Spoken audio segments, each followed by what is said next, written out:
Okay, so now you're deciding to go somewhere. And it doesn't matter where it is. Small scale journey or large scale journey.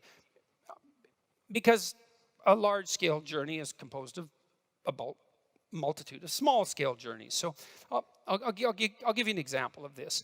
I'm going to build up a moral hierarchy for you from the bottom, okay?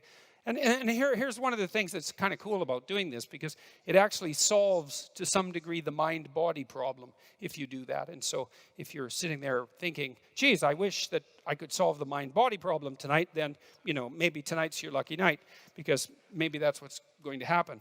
So imagine that you're going to do something like prepare dinner. You might think that's a good thing. So that's interesting. So it's an action, but we'd also put a moral dimension on it. It's good to feed hungry people, yourself included.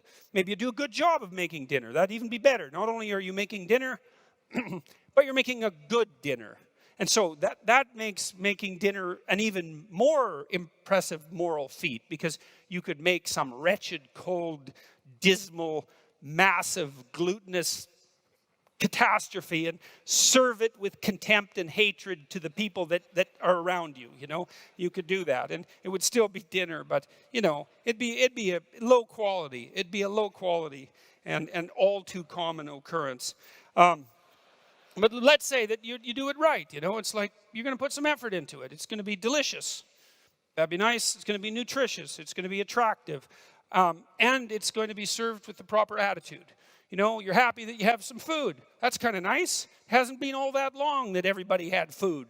And certainly it hasn't been all that long that everybody had a vast variety of high quality food. And so a little gratitude would be nice. And so you got your, back to the task at hand. You're going to make dinner. So the question is, well, what exactly do you do to make dinner? And it's kind of an abstract idea to make dinner. Let's go make dinner. You can say that abstractly, but when you actually go to make dinner, it's not abstract anymore.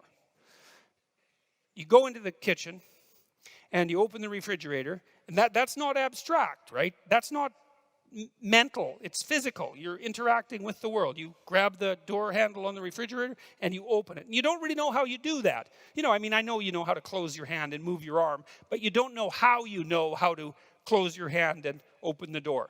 Your mind, that's where your mind runs out. It knows how to operate your voluntary musculature, but it doesn't know how. So your mind grounds out in your body. And I'm going to make the case that morality does that as well. And it's part of this idea that the world is an action-oriented place. You open the fridge, you think, hey, carrots.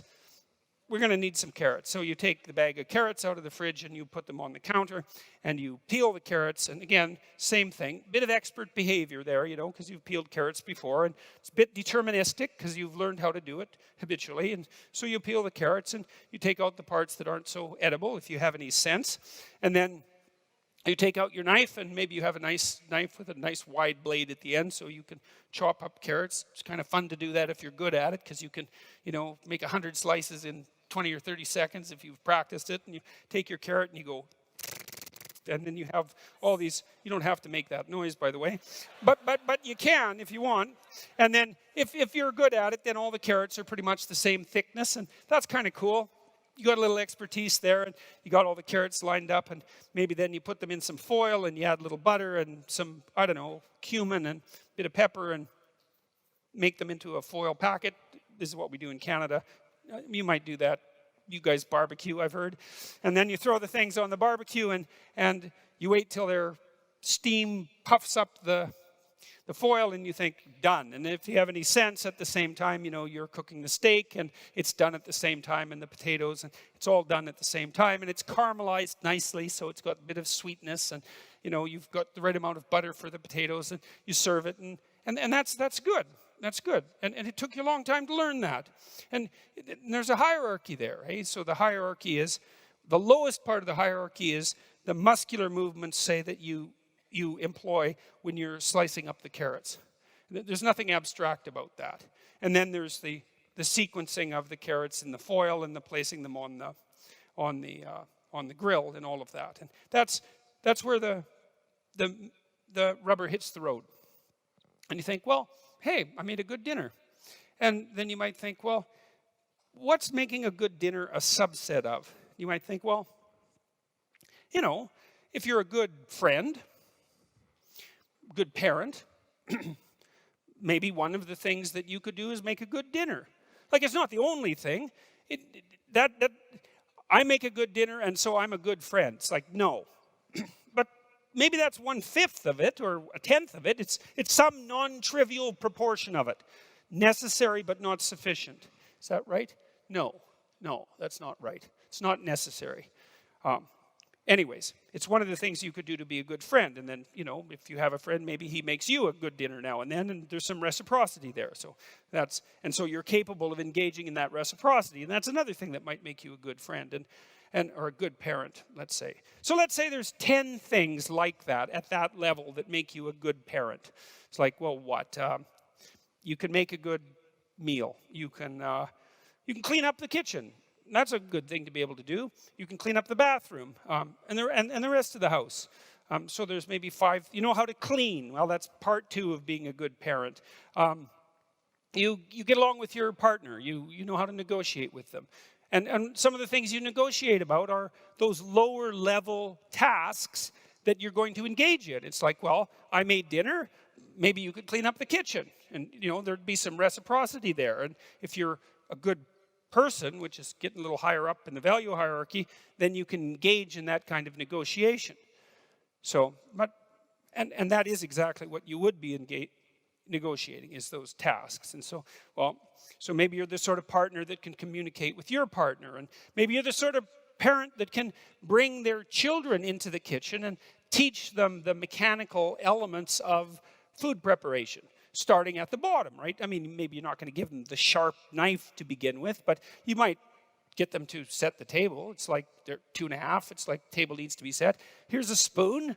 Kid, take the spoon. The kid can do that. He knows what a spoon is. You don't say, set the table for a dinner party of 20 to a 2.5-year-old, right? Because they haven't got that level of abstraction mastered.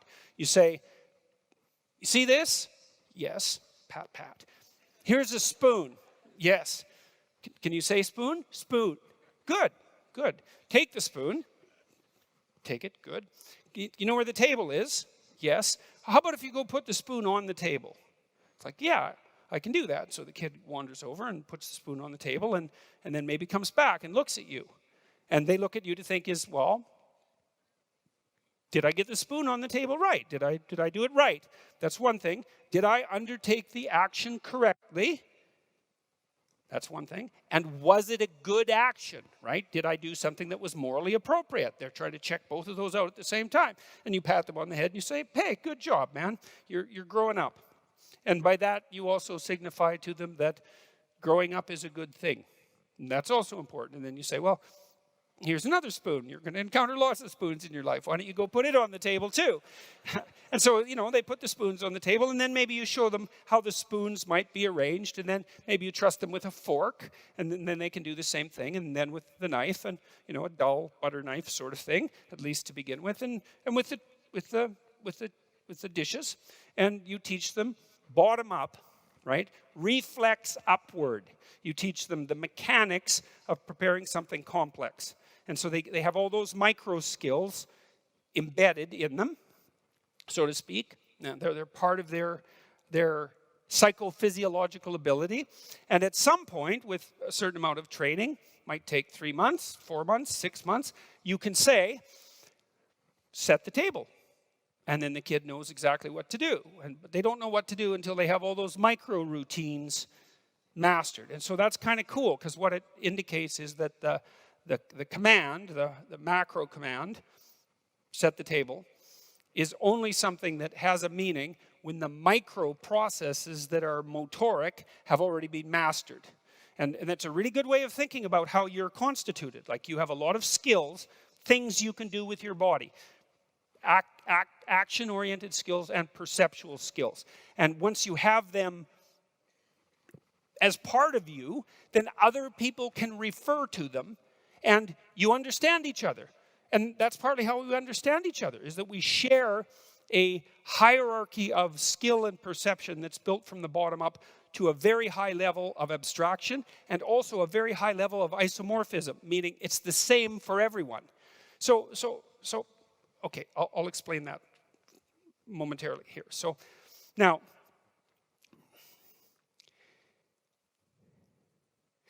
we already established that you have to do things. And I'm going to elaborate on that claim a little bit. So you have to do things. And you have emotional systems that help you decide whether you're on the right path. Because if you have to do things, you're on a path.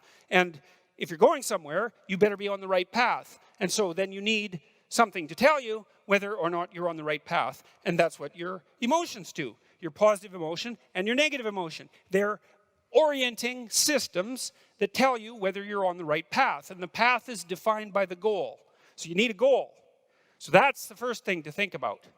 It's really, really, really, really important to think about this.